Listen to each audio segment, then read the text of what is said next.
Amen. Que Dieu vous bénisse. Alors ce matin, le titre de mon message, c'est « Qui veut relever le défi ?» Amen. Est-ce qu'il y en a qui veulent relever les défis ce matin? Le message est basé sur l'encouragement. L'encouragement que nous donne notre Dieu. Bien souvent dans ce monde, c'est le découragement qu'on nous donne. Tu n'es pas assez bien, tu n'es pas assez performant, tu n'es pas ci, tu n'es pas ça. Mais j'aimerais dire, au travers de ce message, que Dieu nous appelle tous ce matin à entrer dans ce qu'il a pour nous. Amen. Alors, ma prière pour chacun d'entre nous, c'est que nous puissions grandir en maturité, devenir des hommes adultes spirituels et avoir une stature spirituelle, afin que Dieu soit, Christ, comme dit la parole de Dieu, soit formé en nous. Que nous puissions, chacun d'entre nous, entrer dans les œuvres que Dieu a préparées d'avance pour chacun d'entre nous. Il y a une réalité pour ta vie ce matin. Il y a des œuvres qui sont préparées d'avance, mais voilà, peut-être que tu as peur d'y entrer. Peut-être que tu n'as pas confiance en toi ce matin. Il est important de comprendre que notre progression spirituelle ne se fait pas seulement par la foi. Peut-être vous étonnez ce matin, mais je vais un peu déspiritualiser certains passages bibliques. Je vais m'expliquer avant de me faire lapider. Il y a un apprentissage dans le combat spirituel. Et c'est bien de le comprendre. Il y a la foi en Dieu, avant toute chose, amen, mais il y a aussi la transpiration dans l'effort. Je le dis souvent, Dieu n'encourage pas la paresse. Dieu encourage l'effort, Dieu encourage le travail. Ce n'est pas parce que nous nous réclamons du pentecôtiste que tout tombe du ciel.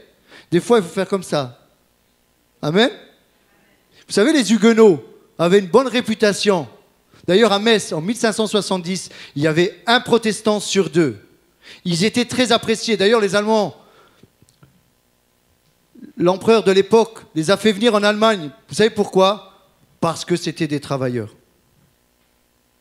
Et ils ont enrichi beaucoup, hein, que ce soit l'Allemagne, les Pays-Bas, la Suisse. La Suisse avec l'horlogerie, avec les fleurs aux Pays-Bas.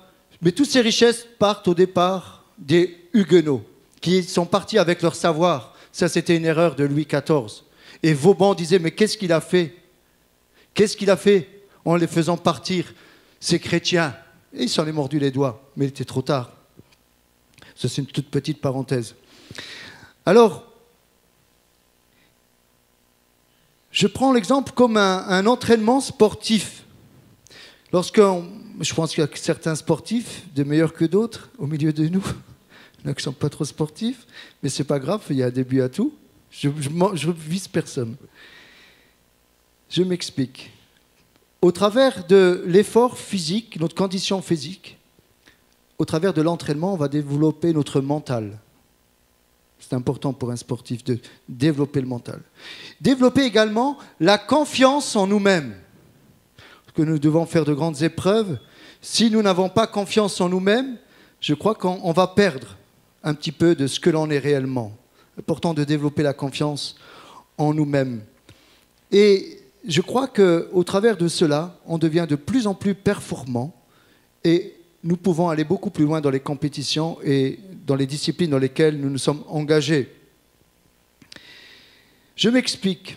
Je crois que le Saint-Esprit est notre soutien par excellence, avant toute chose. Il est celui qui nous forme, avant toute chose. Et c'est le Saint-Esprit qui va mettre en nous cette confiance en Dieu. Et cette confiance en Dieu nous amène à avoir une confiance en nous-mêmes. C'est important de comprendre que bien souvent, nous manquons de confiance. Et parce que nous manquons de confiance, cela nous paralyse pour entrer dans des défis qui sont devant nous. Bien souvent, on se dit, mais moi, je ne veux pas y arriver. Il y en a qui sont beaucoup plus qualifiés que moi. Et nous allons voir dans ces passages que Dieu travaille avec les faibles. Dieu travaille avec ceux qui sont humbles. Ce n'est pas une question simplement de capacité, mais c'est une question d'obéissance à Dieu. Nous avons passé une toute petite vidéo. Ce matin, j'essaie d'être rapide, mais je vais parler de David devant Goliath. Qui connaît David et qui connaît Goliath? Vous connaissez ce passage? On parle souvent comme une allégorie, en parlant de David, on pourrait dire que c'est nous, et que Goliath, c'est un géant qui est devant nous, c'est une épreuve.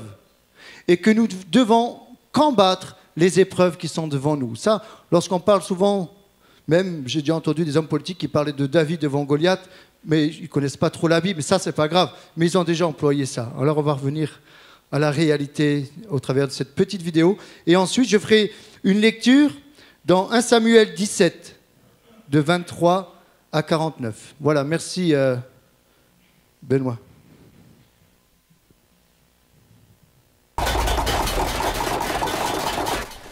To secure the promised land, the Israelites must defeat the Philistines. Voilà, j'ai pris ce qu'il y avait. Hein. But King Saul has lost God's blessing. And now he faces the Philistines' greatest champion, Goliath.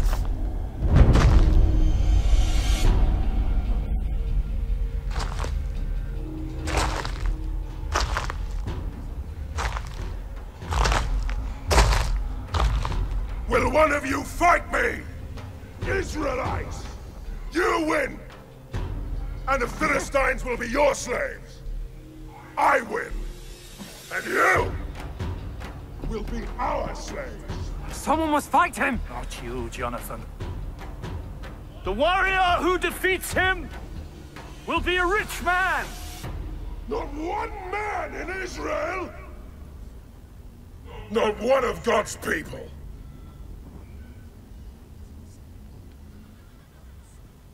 I'll do it. David, you're no soldier, you're a shepherd. Yes, a shepherd. As I protect my sheep, God will protect me. Where is your faith? Where is your God?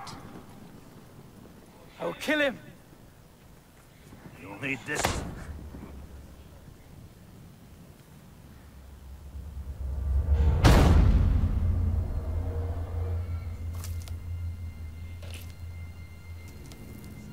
I'll be better without it.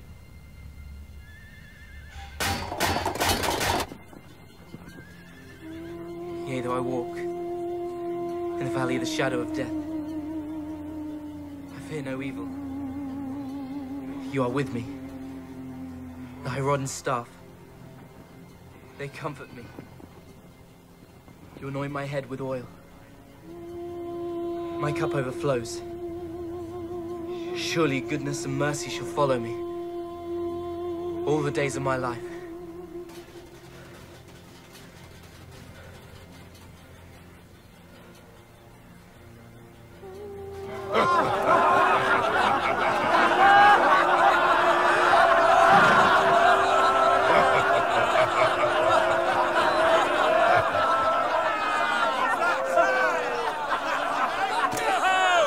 Israel has found a champion!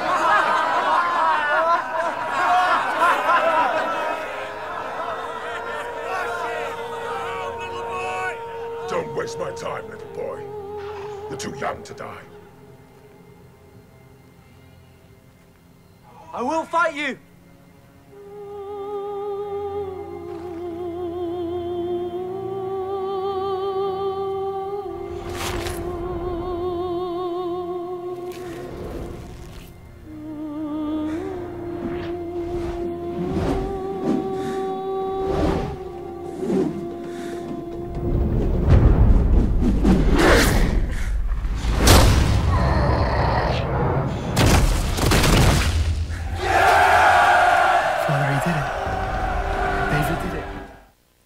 Amen. Vous pouvez acheter le DVD. Hein.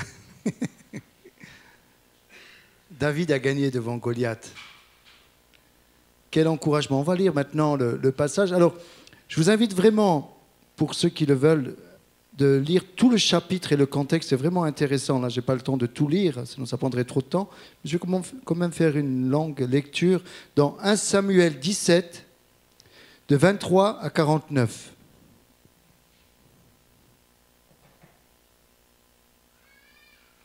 Je crois qu'au travers de ce passage, vous allez voir, il y a vraiment des clés pour nos vies. Tandis qu'il parlait avec eux, voici le Philistin de Gad, nommé Goliath, s'avança entre les deux armées, hors des rangs des Philistins. Il tint les mêmes discours que précédemment, et David les entendit. À la vue de cet homme, tous ceux d'Israël s'enfuirent devant lui et furent saisis d'une grande crainte. Chacun disait, « Avez-vous vu s'avancer cet homme ? C'est pour jeter à Israël un défi qu'il s'est avancé. Si quelqu'un le tue, le roi le comblera de richesses. Il lui donnera sa fille et il affranchira la maison de son père en Israël. » David dit aux hommes qui se trouvaient près de lui, « Que fera-t-on à celui qui tuera ce Philistin et qui ôtera l'opprobre de dessus Israël ? » Qui est donc ce Philistin, cet incirconcis pour insulter l'armée du Dieu vivant? Le peuple, répétant les mêmes choses, il lui dit, « C'est ainsi que l'on fera à celui qui le tuera. » Eliab, son frère aîné, qu'il avait entendu parler à ces hommes, fut enflammé de colère contre David. Et il dit, « Pourquoi es-tu descendu? Et à qui as-tu laissé ce peu de brebis dans le désert? Je connais ton orgueil et la malice de ton cœur. C'est pour voir la bataille que tu es descendu. » David répondit, « Qu'ai-je donc fait? Ne puis-je pas parler ainsi? » Il se détourna de lui pour s'adresser à un autre et fit les mêmes questions. Le peuple lui répondit comme la première fois. Lorsqu'on eut entendu les paroles prononcées par David, on les répéta devant Saül, qui le fit chercher. David dit à Saül que personne ne se décourage à cause de ce Philistin. Ton serviteur ira se battre avec lui. Saül dit à David, tu ne peux pas aller te battre avec ce Philistin, car tu es un enfant. Il est un homme de guerre dès sa jeunesse. David dit à Saül, ton serviteur faisait paître les brebis de son père. Et quand un lion ou un ours venait en enlever une du troupeau, je courais après lui, je le frappais et j'arrachais la brebis de sa gueule. S'il se dressait contre moi, je le saisissais par la gorge, je le frappais et je le tuais. C'est ainsi que ton serviteur a terrassé le lion et l'ours. Il en sera de ce Philistin, de cet incirconcis, comme de l'un d'eux, car il a insulté l'armée du Dieu vivant. David dit encore, l'Éternel qui m'a délivré de la griffe du lion et de la patte de l'ours me délivrera aussi de la main de ce Philistin. Et Saül dit à David, va, et que l'Éternel soit avec toi. Saül fit mettre ses vêtements à David. Il plaça sur sa tête un casque d'airain et le revêtit d'une cuirasse. David ceignit l'épée de Saül par-dessus ses habits et voulut marcher, car il n'avait pas encore essayé. Mais il dit à Saül, je ne puis pas marcher avec cette armure, je n'y suis pas accoutumé. Et il s'en débarrassa. Il prit en main son bâton, choisit dans le torrent 5 pierres polies et les mit dans sa gibecière de berger et dans sa poche. Puis, sa fronde à la main, il s'avança contre le Philistin. Le Philistin s'approcha peu à peu de David, et l'homme qui portait son bouclier marchait devant lui. Le Philistin regarda, et lorsqu'il aperçut David, il le méprisant, ne voyant en lui qu'un enfant blanc et d'une belle figure. Le Philistin dit à David, suis un chien pour que tu viennes à moi avec des bâtons? Et après l'avoir maudit par ses dieux, il ajouta, viens vers moi et je donnerai ta chair aux oiseaux du ciel et aux bêtes des champs. David dit aux Philistins, tu marches contre moi avec l'épée, la lance et le javelot, et moi je marche contre toi au nom de l'Éternel des armées, du Dieu de l'armée d'Israël que tu as insulté. Aujourd'hui, l'Éternel te livrera entre mes mains. Je t'abattrai et je te couperai la tête. Aujourd'hui, je donnerai les cadavres du camp des Philistins aux oiseaux du ciel et aux animaux de la terre. Et toute la terre saura qu'Israël a un Dieu. Et toute cette multitude saura que c'est ni par l'épée, ni par la lance que l'Éternel sauve, car la victoire appartient à l'Éternel et il vous livre entre nos mains. Aussitôt que le Philistin se mit en mouvement pour marcher au-devant de David, David courut sur le champ de bataille à la rencontre du Philistin. Il mit la main dans sa gibecière, il prit une pierre et il lança avec sa fronde. Il frappa le Philistin au front et la pierre s'enfonça dans le front du Philistin qui tomba visage contre terre. Ainsi, avec une fronde et une pierre, David fut plus fort que le Philistin. Il le terrassa et lui ôta la vie sans avoir d'épée dans la main. Amen. Amen. Simplement, au travers de la petite vidéo, c'était pour vous donner un petit aperçu, mais elle n'est pas tout à fait conforme à ce que nous avons lu. Donc, il avait une armure, Saül, qu'il essaie de remettre à David. Finalement, il l'a laissé tomber. Ce n'était pas pour lui. Il a été prendre des pierres dans le torrent. Donc là, il en prend une. Il en avait 5. Mais je pense que vous avez compris un petit peu ce que j'ai voulu montrer au travers de cette vidéo. La foi n'est pas seulement croire, mais c'est savoir ce que dit la parole de Dieu. Amen. C'est important de comprendre cela. La foi, c'est aussi comprendre ce que dit Dieu. Le psaume 60, verset 12 nous dit « Avec Dieu, nous ferons des exploits, il écrasera nos ennemis. Avec Dieu, nous ferons des exploits. » Est-ce que vous vous sentez à la hauteur de relever le défi? Est-ce que tu te sens ce matin à la hauteur de faire des exploits?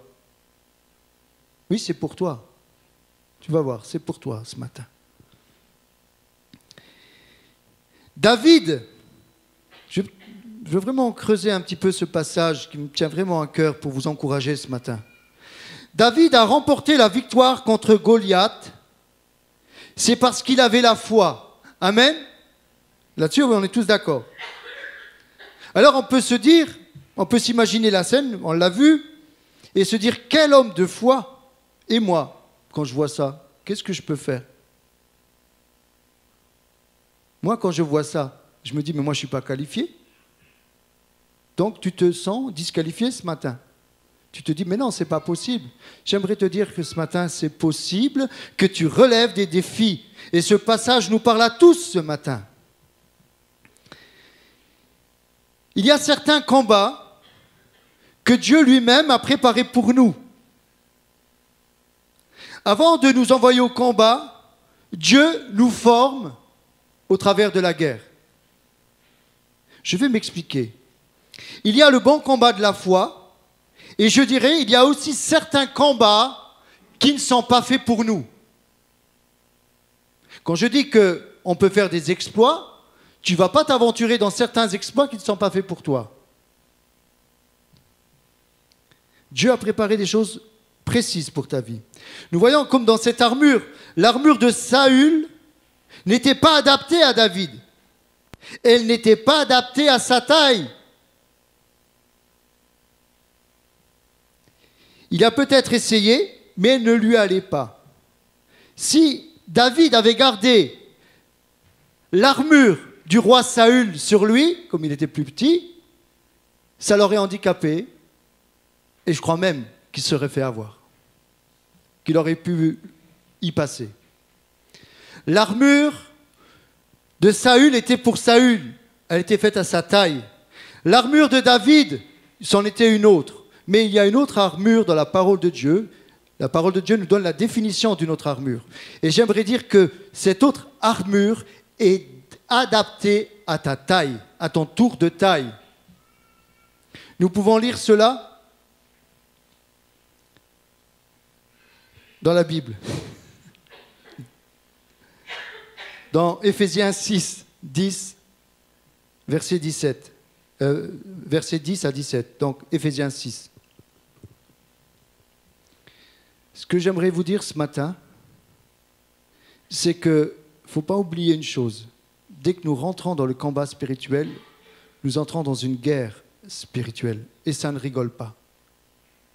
Lorsque vous regardez ceux qui partent à la guerre, ils dorment avec leur fusil, ils le bichonnent, ils font tout avec leur fusil. Ils vont aux toilettes, ils laissent leur fusil à côté. C'est comme ça que ça se passe. Parce que c'est trop dangereux. Nous sommes en guerre spirituelle. Il y a des défis devant nous et Dieu veut nous faire comprendre ce matin qu'il veut nous envoyer, mais il ne veut pas nous envoyer au casse-pipe. S'il veut nous envoyer à la guerre, c'est qu'il veut nous équiper avant. Il y a une préparation militaire. Il y a une préparation au niveau de ta foi. Dieu ne va pas pouvoir t'envoyer faire des exploits si au préalable, tu n'es pas préparé. Il y a une préparation à avoir dans ta vie. Si tu veux relever des défis, prépare-toi. Au reste, fortifiez-vous dans le Seigneur et par sa force toute puissante. Tu peux défiler, hein, jusqu'au verset 17. Revêtez-vous de toutes les armes de Dieu, afin de pouvoir tenir ferme contre les ruses du diable. Car nous n'avons pas à lutter contre la chair et le sang, mais contre les dominations, contre les autorités, contre les princes de ce monde de ténèbres, contre les esprits méchants dans les lieux célestes. C'est pourquoi prenez toutes les armes de Dieu afin de pouvoir résister dans le mauvais jour et tenir ferme après avoir tout surmonté. Tenez donc ferme, ayez à vos reins la vérité pour ceinture, revêtez la cuirasse de la justice, mettez pour chaussure à vos pieds le zèle que donne l'évangile de paix, prenez par-dessus tout cela le bouclier de la foi avec lequel vous pourrez éteindre tous les feux enflammés du malin. Prenez aussi le casque du salut et l'épée de l'esprit qui est la parole de Dieu. Ce sera l'objet d'un message. Mais au travers de ce qui nous est dit là, il y a une armure spirituelle à se revêtir. Et si nous comprenons cela, nous allons commencer à pouvoir affronter les combats spirituels qui sont devant nous. Si nous ne prenons pas le bouclier de la foi, le bouclier de la foi couvrait tout le corps. Et l'ennemi lançait des flèches enflammées. Et donc, ce bouclier-là, les Romains les prenaient, ou Israël, ou qui vous voulez, ils les prenaient pour éteindre les traits enflammés. Mais derrière, ils étaient à nu. C'est pour ça qu'il faut toujours avancer et se revêtir du bouclier de la foi. Il y avait cette épée. Cette épée nous parle aussi de l'épée de l'esprit avec laquelle nous allons nous battre. L'épée de l'esprit nous parle de la parole de Dieu. Et nous allons commencer à travailler avec la parole de Dieu et commencer à apprendre à nous battre. Zorro, il n'est pas devenu Zorro tout de suite. Hein. Il s'est d'abord entraîné. Il y a un entraînement et c'est important de se revêtir de toutes les armes de Dieu et le casque du salut. Nous voyons dans ce passage que Goliath, le grand Goliath, un adversaire de taille, il faisait à peu près 3 mètres. Il ne portait pas son bouclier. Il n'avait pas besoin. Il y avait des petits soldats qui lui tenaient son bouclier. On ne le voit pas là sur la vidéo. Mais c'est ce qui lui a coûté cher. Il avait le casque. Mais le casque, il ne couvrait pas tout. Le casque, dans la parole de Dieu, nous parle aussi. Casque du salut, qui nous garde dans nos pensées. Si tu n'as pas ce casque sur toi ce matin, tu vas être bombardé dans tes pensées et ça va commencer de là. L'ennemi, il essaie de travailler de l'extérieur, mais aussi de l'intérieur, par tes pensées. C'est pour cela qu'il est important d'avoir le casque du salut. Je vais essayer d'aller plus loin. Pas que je fasse trop de parenthèses. Nous devons oser être nous-mêmes et croire que Dieu a une armure sur mesure pour chacun d'entre nous. Ose être toi-même. Ne cherche pas à être. Toi qui chantes, je donnerai un exemple. Ne cherche pas à être comme Marian. Dieu va te donner autre chose. Toi qui prêches, ne cherche pas à être comme l'autre qui prêche. Cherche à être toi-même. David, tu es David. Bruno, tu es Bruno. Blandine, tu es Blandine. Et dans ce que Dieu te donne, tu vas pouvoir le développer. Pourquoi? Parce que Dieu a un plan précis pour ta vie, pour ta vie, pour ta vie, pour ta vie, pour ta vie, quel que soit ton âge. Ce n'est pas une question d'âge, ce n'est pas une question d'intelligence, c'est une question de cœur. Dieu cherche des candidats à aller au combat, mais équipés. Vous savez pourquoi? Comme dans ce film, c'est l'armée de Dieu, c'est Dieu qui est insulté aujourd'hui. Beaucoup nous disent, mais il est où votre Dieu? Lorsqu'on parle, moi je veux rien savoir de religion. Si Dieu existait, il n'y aurait pas ça, il n'y aurait pas ça, il n'y aurait pas ça qui se passerait. On nous agresse. Mais pour ceux qui ont le cœur ouvert, on peut leur dire, viens et vois au milieu de nous ce qui se passe. Dieu est à l'œuvre dans nos vies et nous avons besoin de rendre ce témoignage que nous ne vivons pas une religion, mais une relation puissante avec Dieu. C'est important de comprendre que si nous n'avons pas une vraie relation avec Dieu, ça va se sentir quand tu parles. Ceux qui t'écoutent, ils disent « parle beau merle ». Ça, c'est l'expression de ma femme quand je lui parle des fois. « Parle beau merle ». Chante beau merle. Vous connaissez l'expression? Mais lorsque tu as un témoignage qui correspond à ce que tu dis, à ce moment-là, on commence à t'écouter. C'est tellement facile de parler, surtout aujourd'hui. Il y a une crainte, un manque de confiance. Lorsque nous entendons, et je ne rentre pas dans la politique, mais certaines politiques qui nous disent des choses, et ensuite c'est autre chose qui se passe. Donc, on perd la confiance. C'est la même chose avec certains religieux ou hommes religieux. Ils nous prêchent la parole, et de l'autre côté, leur vie, ils ont des procès au tribunal. Mais comment voulez-vous que les gens croient, fassent confiance? Les gens vont pouvoir nous faire confiance si nos paroles correspondent à nos actes.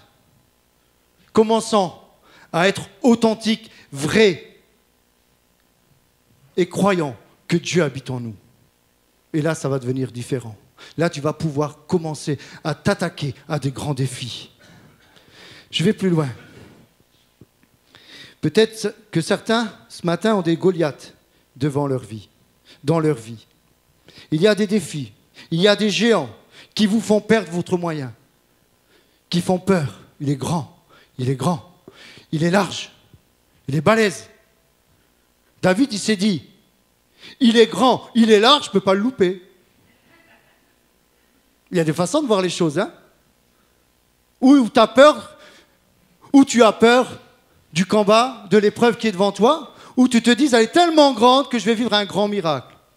Tu veux vivre un grand miracle? Qui veut vivre un grand miracle? Alors tu auras une grande épreuve. Et quand tu viendras témoigner que dans cette grande épreuve, tu as vécu un grand miracle. C'est important de comprendre que lorsque nous sommes au pied du mur, c'est là qu'on voit le maçon, comme on dit. Et devant les épreuves, on en a traversé. Vous savez, aujourd'hui, je ne parle pas simplement pour parler. On a traversé des épreuves que certains connaissent. À ce moment-là, c'est bien de parler de Dieu, hein. C'est bien de prêcher, là, de prendre le micro. Mais quand tu es au pied du mur et que la mort, elle t'appelle, là, elle te dit « Oh, je suis là ». La mort, hein, je ne parle pas des petites bobos, hein. Comment tu réagis? Ben, tu sais comment tu réagis? Tu réagis comme David. David, il s'est entraîné face aux épreuves. Il n'est pas devenu tout de suite le grand David. Avant d'être roi, David était un berger. Mais qu'est-ce qui s'est passé avec David? Pourquoi il a gagné ce combat? David, il avait une fronde. Tu peux afficher une fronde, Benoît, s'il te plaît? Il s'est entraîné dans le désert. Lorsqu'il gardait ses brebis, avec le lion, avec l'ours, avec d'autres animaux. Au départ, il a pris sa fronde. Il a commencé à lancer. Il a touché le lion. Le lion dit, tu vas voir, je vais t'avoir, toi. Il lui court derrière parce qu'il a loupé au départ. Et maman, David, il est parti parce qu'il avait peur au début. À un moment, il prend sa fronde, il s'entraîne sur le lion. Il tire sur le lion dit, aïe, tu vas voir. Sur l'ours. Tu vas voir, je vais te griffer. Et le lion lui court derrière. Il lui court derrière, mais il monte sur l'arbre et il part. Mais vous croyez que David, quand il a déquillé Goliath, il a fait comme ça par la foi? Non. Pas seulement par la foi. Il s'était préparé dans le désert. Il y a une préparation. Il y a une préparation. Il s'est entraîné. Et si tu n'entraînes pas ta foi, tu ne vas pas pouvoir commencer des grands combats. Commence par un petit combat. Prends une bouteille de coca avec ta fronde et commence à la déquiller. Un moment, tu vas commencer à la toucher. Et après, tu vas commencer à te dire, bon, comme les tireurs d'élite. Les tireurs d'élite, ils vont s'entraîner et quand ils vont viser un point précis, ils vont l'avoir. Mais il y a de l'entraînement. Dieu voudrait t'entraîner ce matin. Veut t'entraîner dans la foi. Commence à lire la parole de Dieu. Commence à lire. Et lorsque tu lis des récits comme ça, tu te dis, c'est moi David. Et mon Goliath, je vais le déquiller. Commence à te voir dans la parole de Dieu. Commence à manier l'épée. Commence à mettre le casque du salut. Et commence à aller sur le terrain du combat. Les épreuves doivent être un moyen de perfectionnement. Ça va être le moyen de faire de nous de vrais hommes et de vraies femmes spirituelles, la stature de Christ. Et lorsqu'il y aura une épreuve, tu vas pouvoir tenir ferme. Oh, moi je ne viens plus à l'église. Hein. Je suis dans cette épreuve, Dieu n'a rien fait pour moi. Hein. Pourtant, je l'ai prié. Hein. Ouais, ça, c'est des chrétiens superficiels. Mais quand tu es un disciple de Christ et que la bénédiction ne vient pas, et que tu es là, et que ça craint pour toi, que ça craint pour ta vie, à ce moment-là, Dieu regarde ce qu'il y a dans tes tripes. Oui? Tu veux aller au combat? Moi, je crois que Dieu a de grands défis pour chacun d'entre nous. Mais il peut pas. Dieu nous aime tellement qu'il ne peut pas nous envoyer. Il ne peut pas nous envoyer si tu n'es pas formé. Dieu dit, mais je ne vais pas l'envoyer au suicide. Mais par contre, pour ceux qui veulent relever le défi, pour ceux qui veulent se préparer, Dieu va leur donner des missions spéciales. C'est vraiment beau de travailler avec le Seigneur et de travailler avec le Saint-Esprit. Je vais plus loin. Dans Juges 3, verset 2, il nous est dit, en parlant du peuple d'Israël, Dieu, il voulait seulement que les générations des enfants d'Israël connussent et apprissent la guerre, ceux qui ne l'avaient pas connue auparavant. Connussent et apprissent la guerre, ceux qui ne l'avaient pas connue auparavant. Donc Dieu va permettre que cette génération qui n'a pas connu la guerre, ben Dieu va laisser la guerre devant eux, il va les faire rentrer dans la guerre pour qu'ils apprennent à se battre. Il va permettre qu'il y a les Philistins pour voir, et je n'ai pas le temps de rentrer dans les détails, mais pour voir s'ils tenaient réellement au commandement que Moïse leur avait donné. Dieu permet le combat pour voir si tu tiens ferme dans les promesses de la parole de Dieu. C'est ce que veut dire ce passage. Alors pour revenir à David, Dieu permet que David soit sur le champ de bataille. Pourquoi?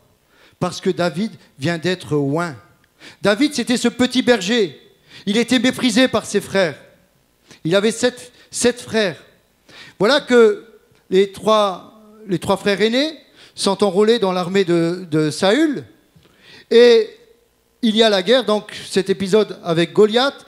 Et le père de David lui dit, mon fils, allez, tu vas prendre 10 pains, du fromage, ça devait être peut-être du loup-pérac, en tout cas du fromage de brebis. Tu vas prendre du grain rôti et tu vas les ramener. Ça devait peser quand même lourd, hein, je ne sais pas la distance.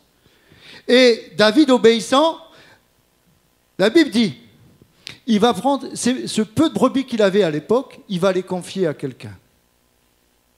Ça, c'est riche d'enseignement. Celui qui est fidèle dans les petites choses, Dieu lui confiera de grandes choses. Dieu commence par l'obéissance. Tu as un peu de brebis? Tu as une petite cellule de prière chez toi? C'est bien, travaille là. Dieu va te confier plus tard autre chose. Mais commence par le petit. Commence par petit, sinon ça va être trop compliqué. Donc, le père de David l'envoie sur le champ de bataille. Et là, voilà que David arrive. Et son frère Eliab le voit. Il dit, mais qu'est-ce que tu fais là? Au lieu de se réjouir qu'il le ramène à manger. C'est ton orgueil. C'est à cause de ton orgueil que tu es venu voir le combat. Où tu as laissé ce peu de brebis que tu avais. Voyez le mépris. Quand tu veux t'engager avec Dieu, tu auras du mépris dans ta vie. Prépare-toi. Hein. Tu crois à quoi? T'avoir le tapis rouge? commence à avoir du mépris autour de toi, tu vas voir, ça va venir tout seul. Tu auras des ennemis qui vont sortir. Il y aura la jalousie autour de toi. Mais vas-y, fonce. Qu'est-ce que tu fais là? Tu es venu voir le combat? Non, c'est Dieu qui m'a envoyé. Et là, il entend ce qui se passe. Parce qu'il ne savait pas. Il entend ce qui se passe. Alors ses frères, des grands gaillards, musclés, tout, balèzes, tout, prêts, faisaient du bruit, mais ils n'avaient rien dans...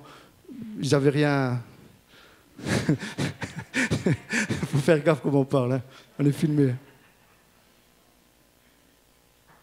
Je dis ça. Pourquoi je dis ça? Parce que ses frères, la Bible nous dit, lorsque le prophète Samuel, lorsque Dieu va oindre David, d'abord, le premier roi d'Israël, c'était Saül. C'est le prophète Samuel qui va le oindre. Il va le oindre. Et ensuite, malheureusement, Saül va flancher, va se détourner de Dieu, ce roi Saül qu'on a vu là. Et Dieu va choisir le jeune David. Et ce jeune David, Dieu lui dit au prophète Samuel, tu vas dans la maison d'Isaïe, à Bethléem, et là, tu verras les fils d'Isaïe, et je te dirai qui c'est que j'ai choisi. Prends ta corne d'huile, et tu vas le oindre. Alors, le prophète Samuel va arriver, et il va voir les 7 fils de David présents. Eliab, Shama, bon après je perds les noms, ce n'est pas des noms de tous les jours. Et les 3, il va voir les 7 fils. Et il est impressionné par Eliab, grosse stature et tout. Et Dieu va dire à Samuel, au prophète, parce que Dieu parle, ne regarde pas à son apparence, ne regarde pas ses muscles, ne regarde pas à sa coiffure, ne regarde pas à ce qu'il est. L'homme regarde à l'apparence, mais Dieu regarde au cœur. C'est ce qu'il va dire à Samuel. Et il ne comprend pas, parce que Dieu a envoyé le prophète Samuel pour oindre le futur roi, mais il n'est pas là. Pourquoi? Parce qu'il était méprisé. Il était dans les champs en train de garder les brebis. Et Dieu dit, mais Samuel dit, mais vous n'avez pas d'autre fils? Si, on a le petit-fils là, mais il est en train de garder les moutons. Appelez-le, je n'irai pas à table si je ne le vois pas. Et lorsqu'il arrive, Dieu lui dit, c'est lui que j'ai choisi. Oui, le petit là. Il sent encore la brebis. Lui, ça va être un roi. Mais Dieu ne regarde pas l'odeur. Je ne regarde personne.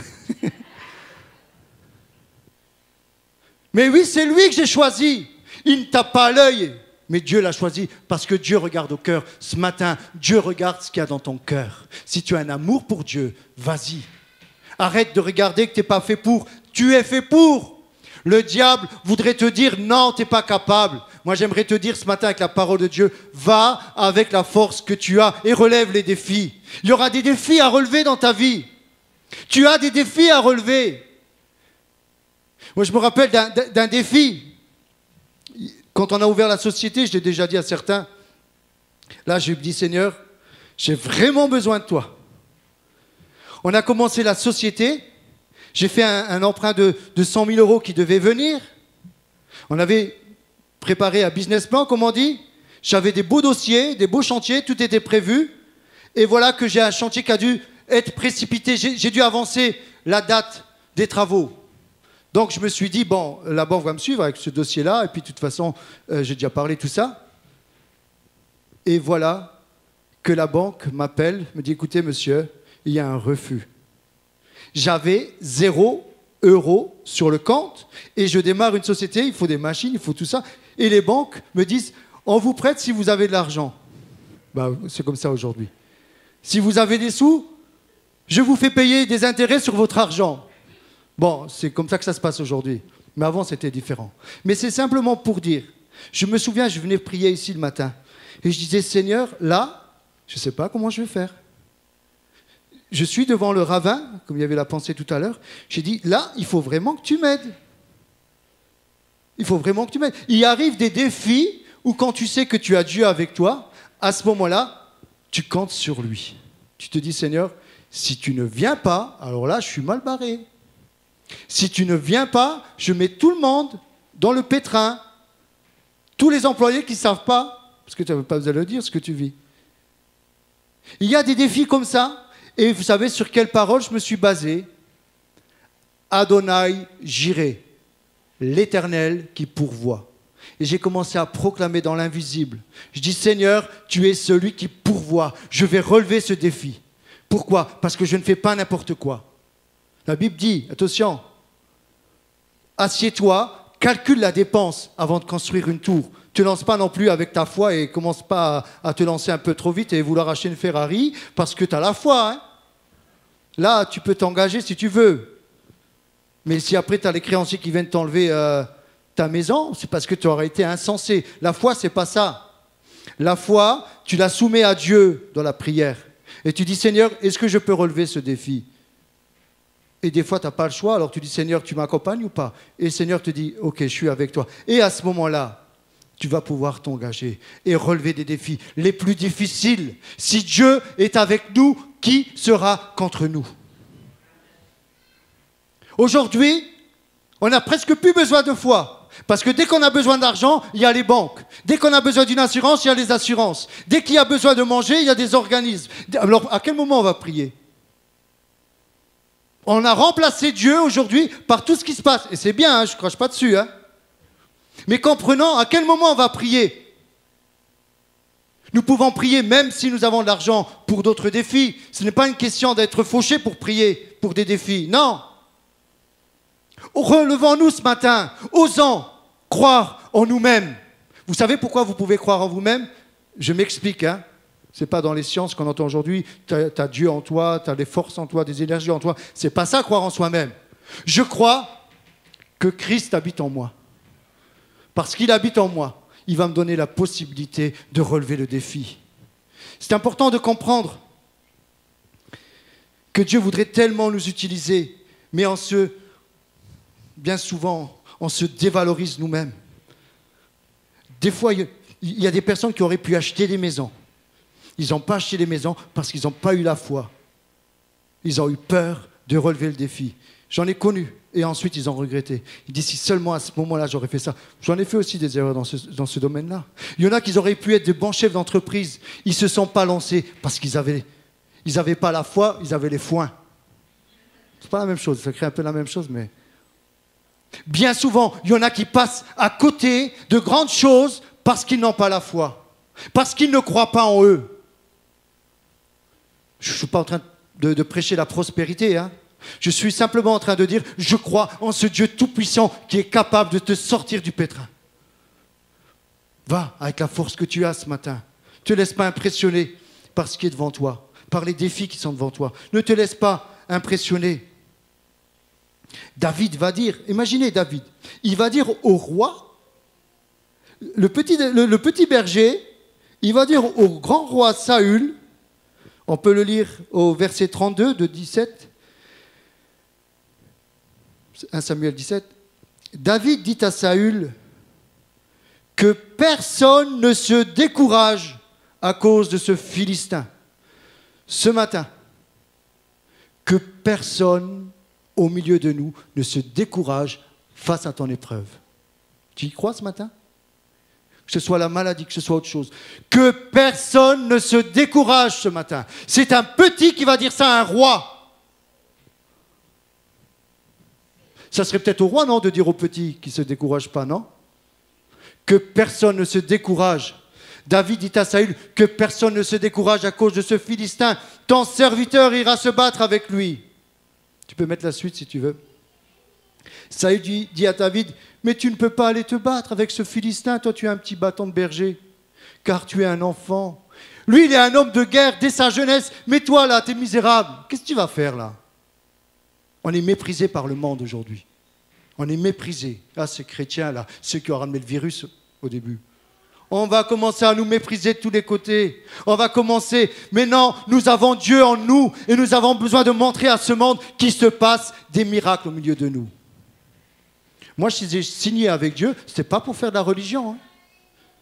Si je me suis engagé, c'est parce que j'ai vu un jour que Dieu était vivant et qu'il m'a visité. Et aujourd'hui, je relève des défis avec lui. Que personne ne se décourage ce matin. Relève-toi. Nous devons comprendre que celui qui met la confiance en Dieu, Dieu met la confiance en lui. Comprenez? Si vous mettez votre confiance en Dieu, Dieu va mettre sa confiance en toi. Retenez cela. Dieu veut mettre sa confiance en toi. Il l'a déjà mise en toi, la confiance. J'aimerais dire qu'au travers de cette histoire, parce que là, il faut que j'abrège, il faut que je laisse mes notes, j'ai tellement de choses que je voudrais dire, peut-être un deuxième message. Écoutez bien, c'est le plus important du message. Le plus important du message, c'est Jésus. Au travers... Ah non, encore une autre pensée qui me vient là, il faut que je vous la dise aussi. Au travers de ce message, David, qui va détruire Goliath et lui couper la tête, c'est l'histoire de Jésus, qui a détruit le diable à la croix. Tu le blesseras le talon, il te blessera la tête et tu le couperas la... Oh, perdu. Bon, je vais prendre mes notes, va. Je voulais m'en éloigner. Je voulais faire le beau, vous savez, le gars qui connaît la parole par cœur, mais je me rends compte que voilà, j'ai encore du chemin à faire. Tu lui briseras, il te blessera le talon et tu lui briseras la tête. C'est ça. Mais derrière, quoi? La nuque? Tu lui écrases. Oh là là, je l'ai lu encore hier. Tu lui écraseras la tête. Ça veut dire quoi? Ça veut dire qu'il a pris l'épée, il lui a coupé la tête de Goliath. David veut dire bien-aimé. David est un type de Christ. C'est Christ qui a vaincu pour nous le combat du grand Goliath à la croix. Et aujourd'hui, nous pouvons opérer dans cette victoire de la croix. C'est pour ça que tu peux y aller, relever des défis. Parce que Jésus a déjà gagné le grand défi. Donc tu gagnes ton combat parce que le grand combat a déjà été remporté. Je termine avec cette image. Marion, tu peux venir si tu veux, ma chérie. Pour ce que je te paye, hein, tu peux venir. Hein. De temps en temps, un McDo.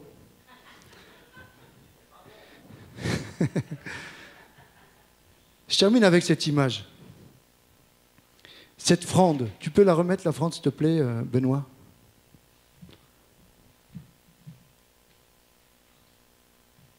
Vous voyez cette fronde? Vous voyez ces pierres?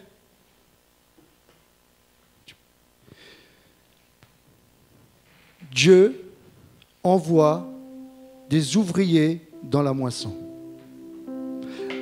Tu es ce matin cette pierre qui est dans la gibecière de Jésus, du Père. Au travers de cette fronde, c'est Dieu qui envoie des ouvriers dans la moisson. C'est le Saint-Esprit qui t'envoie.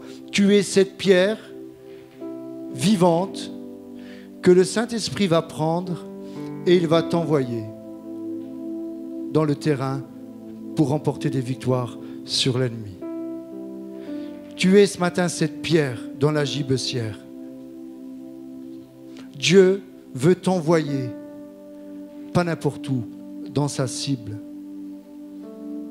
Paf, dans le front, là, au défaut de la cuirasse, au défaut du casque, pardon. Là où il y a une ouverture, il faut viser, hein. C'est un tireur d'élite. Mais, je ne l'ai pas lu, mais il y avait des entraînements, il y avait beaucoup de peuples israélites qui étaient habitués, avec la main gauche, avec un caillou, dès qu'il y ait un cheveu. Ils étaient habitués à ça. Il y avait les tireurs de fronde, ils étaient réputés dans les armées. Il y avait un entraînement pour ces tireurs de fronde. Donc, David était exercé à ça. Il savait qu'il allait le déquiller parce qu'il était entraîné.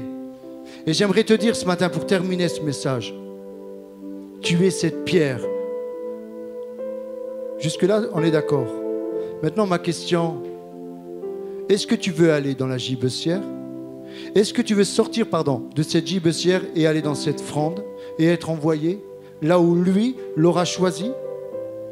Réponds dans ton cœur ce matin. Est-ce que tu veux relever le défi ce matin? Est-ce que tu veux être envoyé? Je ne sais pas où le Seigneur veut vous envoyer, mais il veut t'envoyer dans une mission précise. Notre Dieu est un Dieu précis.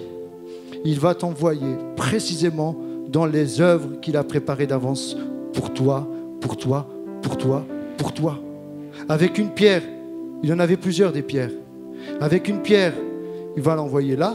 Il va prendre une autre pierre, il va l'envoyer là. Et au travers de là, l'œuvre de Dieu, le royaume de Dieu va se faire. Nous sommes tous candidats. Dieu investit sur toi ce matin. Quel que soit ton âge, quel que soit ton bagage, Dieu regarde au cœur. Dieu veut t'envoyer ce matin.